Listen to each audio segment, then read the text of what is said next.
Ferrari versus McLaren goes from the FIA in Paris and on to the Court of Appeal. But most importantly, it comes here to Budapest. The Hungarian Grand Prix is round 11 of a fascinating Formula One World Championship, a circuit that produced the dramatic highlight of last season. Glory at last for Jenson Button. Unfortunately, it turned out to be rather isolated glory, but maybe this Hungarian Grand Prix can inspire Jenson Button and Honda once again. Certainly, every Formula One fan was inspired by the amazing action we saw 2 weeks ago in the rain of the Nürburgring. And now as we get ready for qualifying here in Hungary, with rain at least a possibility once again, this McLaren-Ferrari battle is set to reach new levels of intensity.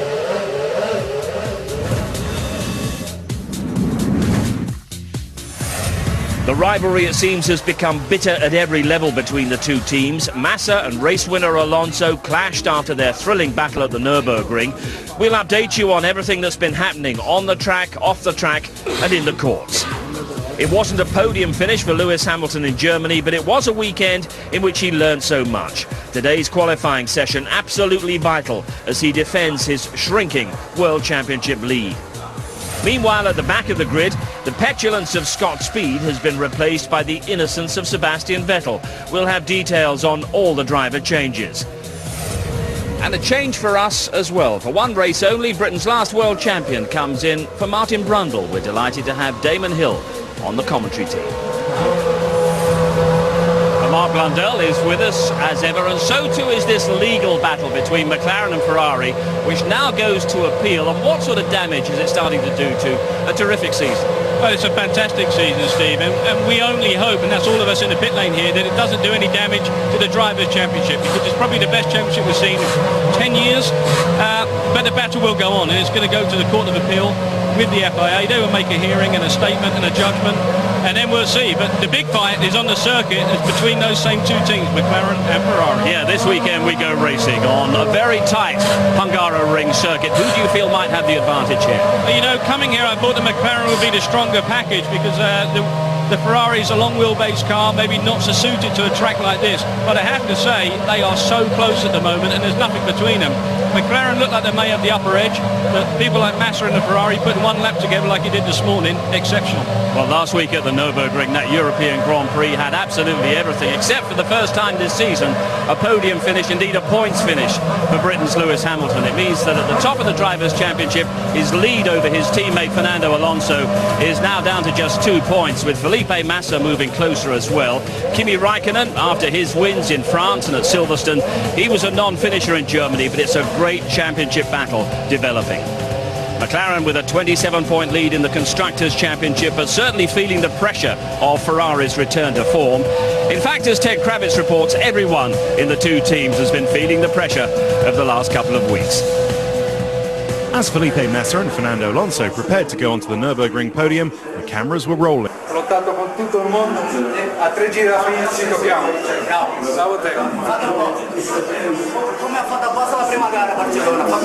And had all the intensity of this year's acrimonious championship. Ron Dennis even letting off steam by urging Alonso to spray Michael Schumacher with the winner's champagne. But just 4 days later, Ron Dennis and his McLaren team are here in Paris to answer FIA charges of being in unauthorised possession of Ferrari secrets. McLaren's defence is that they as a team cannot be held responsible for the unwise actions of their chief designer, Mike Coughlin. As it turned out, the World Council rejected that defence, ruling that McLaren had broken the rules. But because the World Council didn't see any evidence that the Ferrari secrets were used to McLaren's benefit, they imposed no penalty. Ferrari were absolutely furious with the judgment, and through their National Motorsport Authority have forced the FIA to hold an appeal, whereby Ferrari can present any evidence they like. This weekend, Ron Dennis has written a 5-page letter to the Italians in which he stops short of calling Ferrari cheats, but does say they won in Melbourne with a flexing floor which gave them an illegal competitive advantage. Ferrari are now livid. They say the McLaren accusations are serious and false and will deal with them at the Court of Appeal. Ferrari lawyers have some busy weeks ahead. We have people working on that, and I think what's fair is fair. We're working to have the fair situation, even if it's not nice on the sport, but that's the reality. Does it bother you that, according to Ron Dennis, you lost the Australian Grand Prix to an illegal Ferrari? I don't know. I don't know. I really have no opinion on that. The drivers are well advised to stay out of this acrimonious sideshow. Sanctions including a big fine, drivers or constructors' points deductions, race or championship bans are all possible for McLaren. The FIA appeal will be held at the end of the month. Well, let's get the latest views from Ferrari, shall we? Luca Colliani, what is the feeling of the team around what's been an amazing couple of weeks? The team luckily is focused on their job, which is try and win on the track. There are other people who are following all the matter. Of course, there were certain decisions that made us not happy, but then later it was a sensible decision by the president of FIA to bring all the matter to the Court of Appeal. And then we have just to wait for that hearing of the Court of Appeal. So just to underline, Ferrari unhappy that McLaren have been found guilty of breaking the rules but have gone unpunished, and I suppose you can understand their anger. I think you can understand that, but at the same point it has had a hearing and they felt that was the best way to deal with it. Ferrari have complained again, it's gone back for another appeal, Steve, but most of all we have to make sure that this doesn't affect what goes on in the circuit, and these two teams are having a great battle on the circuit, and I think that's the main thing for us. Formula One, yes, is topical, everybody's talking about it. We want to make sure it's all for the right reasons, and that's with results. And the important thing from the driver's point of view is that they keep out of it. It's got nothing to do with them. It hasn't really, Steve. This is the kind of thing that's gone on in the background. It's gone on with employees taking information, and whether that's been used to gain advantage. Okay, the bottom line is that's in the background. The front end stuff is with the drivers where they're concerned, and they don't have a comment to make, and I don't think anything will make any difference to what the outcome is. Okay, well, this tight, twisting Hungaroring circuit hasn't got a great reputation for producing marvellous racing, but it's produced some wonderful British Formula One achievements down the years. There was Jensen's win last year, Mansell in '89, clinching the title here in '92, and in 1993 it was the venue for Damon Hill's first Formula One victory in a career that would take in 22 wins and the 1996 World Championship title.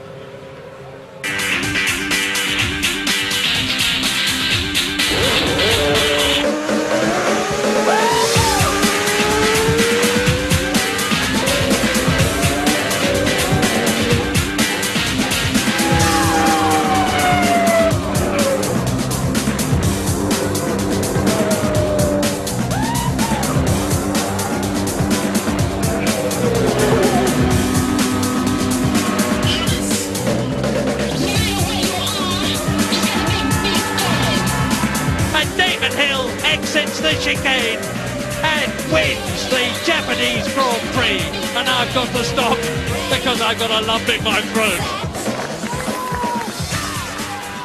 And we find Damon Hill back among the Williams team that brought you the World Championship. What sort of memories does coming back to Hungary bring back for you, though? Well, I have to say I haven't been here since I stopped racing, but it's been fantastically kind to me, and I've always enjoyed driving here, and I have to say that it's great to be back, to see. My adrenaline is pumping again, Steve. It's qualifying just about to start, and to come here as a spectator and having driven, I'm still, keen as anyone to see what's going to happen in qualifying. We talk of you, of course, as the last British Formula One world champion. We talk of Lewis Hamilton. At some time in the future, he possibly is going to be the next. It's a critical time of his championship campaign season right now. What sort of approach should he be taking at this point? Well, I think the approach he's been taken is the same that he's had all season, which is to attack. He's been very much an attacking driver right from the start, but I think now we're starting to see some pressure build up with Fernando Alonso looking just like he's not going to let him get away with any liberties, and there's a very tight battle there in the McLaren camp. We saw him in free practice yesterday, and he was right on the limit. He had a spin, which is no bad sign. It does show that he's trying, and he's trying everything.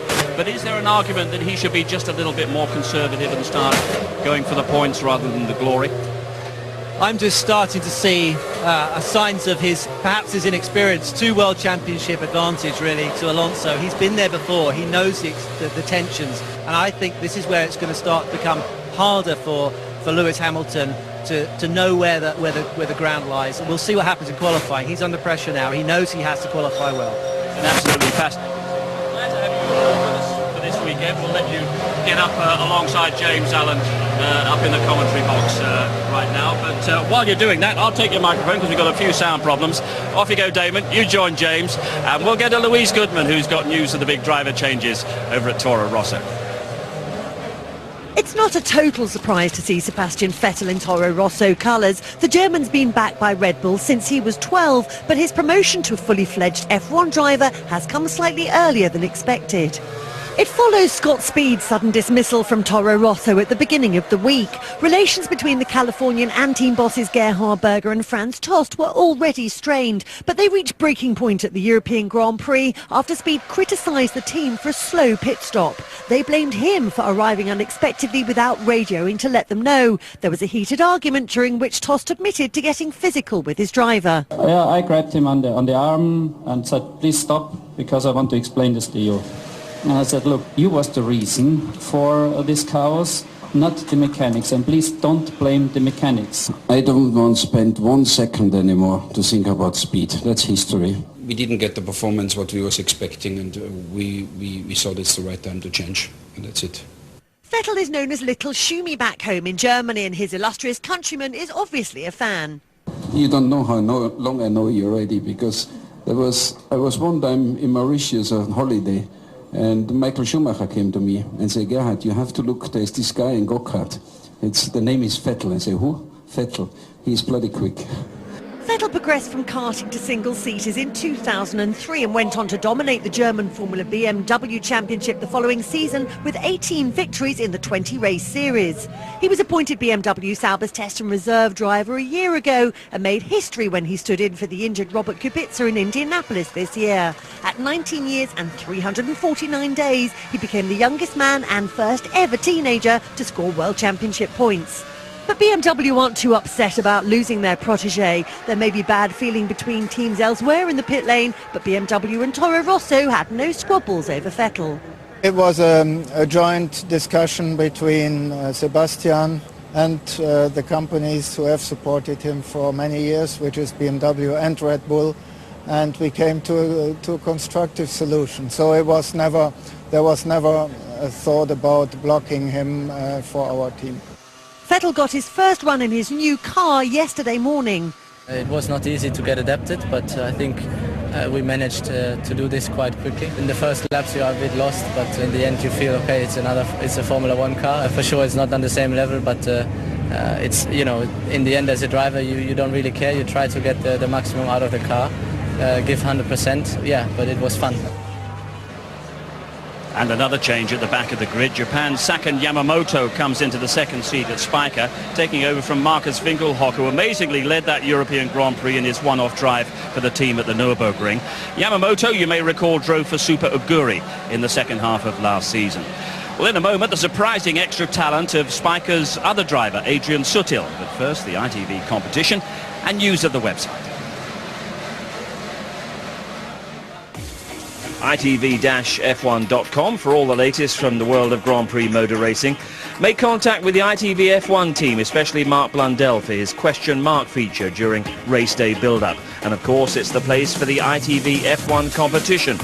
Last time we asked which of these foods is a famous German dish, and Thomas Forey of Kirkby Lonsdale correctly answered sauerkraut and wins a Sony entertainment package. Ted has this week's competition. We've a fabulous competition prize for you thanks to AT&T Williams sponsor, the Royal Bank of Scotland. It's a trip for two to the Italian Grand Prix on the 9th of September. You'll have 2 weekend tickets to the race in Monza with seats in the heart of the action in the central grandstand, 4 nights accommodation in the 4-star Hotel de la Ville in Milan, return flights and all your transfers. Also included is a tour of the AT&T Williams garage from 3 times Formula One World Champion and RBS Global Ambassador Sir Jackie Stewart. Here's the great man now. For your chance to win a trip to the Italian Grand Prix, all you have to do is answer this question. What nationality is Alex Watts? A, French, B, Spanish, or C, Austrian? Thank you, Sir Jackie. So the number to call 0901 293 2020 or text F1 plus A, B or C to 63337. Calls cost £1 per entry from a BT landline. Calls from other networks and mobiles may be higher. Text will also cost £1, plus the standard network rate. Entrance must be 18 or over. Lines will close 6 p.m, Tuesday 21st of August, when satellite viewers can press the red button. Good luck with that. Monza and Milan certainly have their attractions, but so too does Budapest with its culture and history. And Formula One really struggles to really connect with the artistic tradition of a place like this, let alone add to it as well. But let's take you inside the city's concert hall, where Spiker's Adrian Sutil is about to make a cultural point on behalf of Formula One. Adrian Sutil out of the cockpit and straight to the keyboard.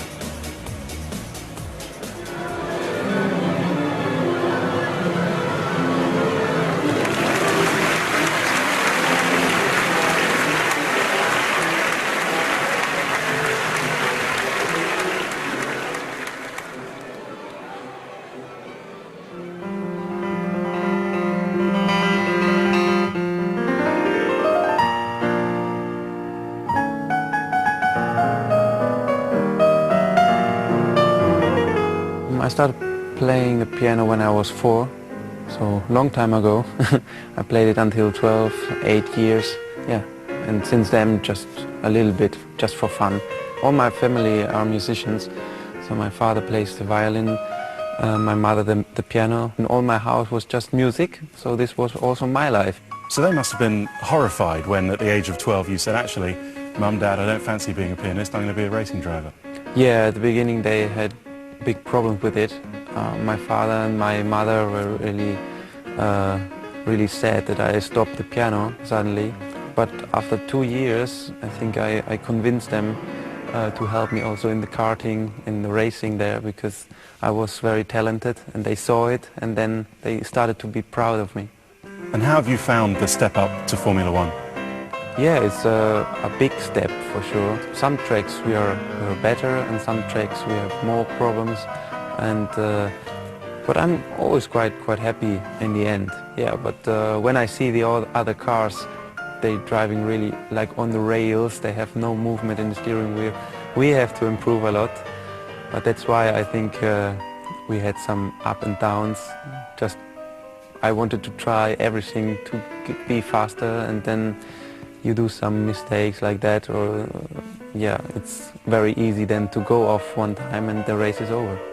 So how does the future look for you? Because of course the great rumour in the paddock is that Toyota are showing an interest in you to replace Ralf Schumacher. Have you heard that one? Yes, this is the one I heard as well, so let's see how the next weeks and months are going.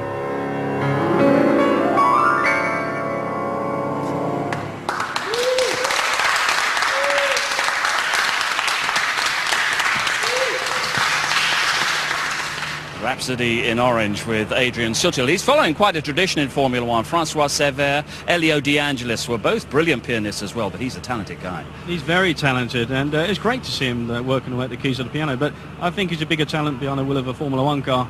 Great future ahead of him, good performances in lower formulas, but he's doing a sterling job inside the Spiker, and I think he's well deserving of a bigger team. A lot of culture inside Formula One. We mustn't forget the great contribution that Damon Hill and Eddie Jordan, of course, made to the musical heritage of Formula One. Well, sort of, anyway.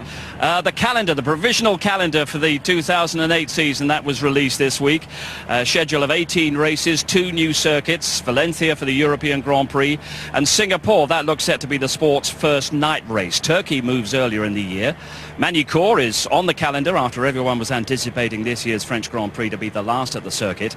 No Indianapolis, and as yet no return to Imola. But Hungary, that keeps its place on this first week of August, and qualifying for the 2007 version will be getting underway right after this break. We're 8 miles from the centre of Budapest. Breezy conditions, warm temperatures, but no immediate sign of rain for qualifying for tomorrow's Hungarian Grand Prix. In the commentary box, we welcome former world champion Damon Hill, who's alongside James Allen. Thank you, Steve. Hello, everybody. Welcome up to the commentary box, Damon. Looking forward to working with you over the next couple of days. And this morning we saw Felipe Massa fastest in the final practice session ahead of the 2 McLarens, but it was slightly against the run of play, really, wasn't it? It did look a little bit suspicious, I have to say, James. I think that Kimi Räikkönen looked like he was trying very hard and couldn't match the McLarens, and then suddenly out of the blue along comes Massa. He could be a bit of a hare, you know, he could be trying to upset the strategies of McLaren. We'll see in qualifying. Certainly looked as though McLaren were carrying a little bit of fuel this morning in the practice session.